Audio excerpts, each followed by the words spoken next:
বিজ্ঞানের বিভিন্ন আবিষ্কার ও আবিষ্কারক পার্ট 6। তাপযন্ত্র আবিষ্কার করেন ভানকে 1733 সালে ব্রিটেনের অধিবাসী। তেজস্ক্রিয়তা আবিষ্কার করেন হেনরি বেকরেল 1896 সালে ফ্রান্সের অধিবাসী।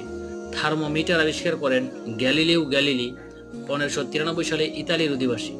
দেশলাই আবিষ্কার করেন জন ওয়াকার 1826 সালে ব্রিটেনের অধিবাসী।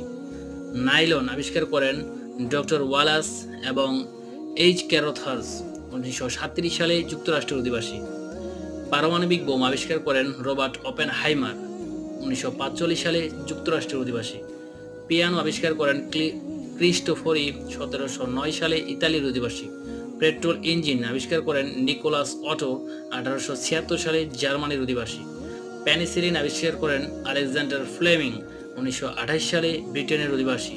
পোলিও টিকা আবিষ্কার করেন জোনাস সক 1944